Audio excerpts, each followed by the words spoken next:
குருக்ஷேத்திர போரின் 14வது இரவு அனைவருக்கும் தெரியாது. அந்த இரவு கர்ணன் ஒருவர் மீது சாபம் பெற்றார். போரின் தொடக்கம் முதல் ஓய்வின்றி அர்ஜுனனையும் பீமனையும் தனியாக தடுத்து நிறுத்திய கர்ணனின் வீரத்தில் கௌரவர்கள் அனைவரும் நம்பிக்கை வைத்திருந்தனர். அந்த இரவு கர்ணன் தனியாக அரவிந்தன் குலத்தின் பக்கமாக நடந்தான். அவன் வலது காலை நீரில் வைத்தபோது ஒரு விசித்திரமான சத்தம். குளத்தின் அடியிலிருந்து சிவகணங்களின் ஒளி எழ அவர்களில் ஒருவர் கோபமாக கத்தியார். கர்ணா, எங்கள் அருளால் கிடைத்த வீர வஜ்ர குண்டலம் உனக்கு பாதுகாப்பு. ஆனால் இன்று இரவு நீ உனக்கு சொந்தமானதை ஒப்புக் கொடுக்கவில்லை.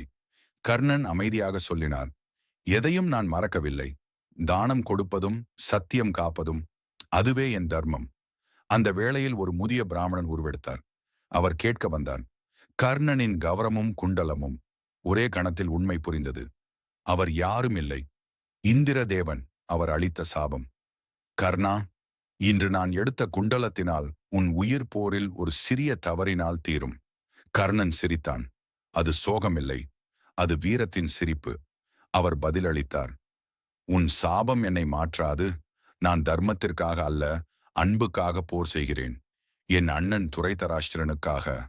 அந்த இரவு நீர் அலைந்தது, ஆகாயம் அதிர்ந்தது. கர்ணனின் குண்டலம் இல்லாத முகத்தில் ஒரு அழகிய ஒளி தெரிந்தது. அது பரம வீரத்தின் ஒளி. ஏனெனில் அவன் இழந்தது அவன் சக்தி அல்ல, அவன் உயரம். அந்த இரவு கர்ணன் தனியாக நடந்தபோது தேவர்களே எழுந்து நின்றனர். அவன் சாபத்தால் விழுவான், ஆனால் அவன் வீரத்தால் நிலைத்திருப்பான். இந்த கதை பிடித்திருந்தால் ஃபாலோ பட்டனை கிளிக் செய்யுங்கள் மற்றும் சப்ஸ்கிரைப் பட்டனை கிளிக் செய்யுங்கள். ஒரு லைக் போட்டுக்கோங்க.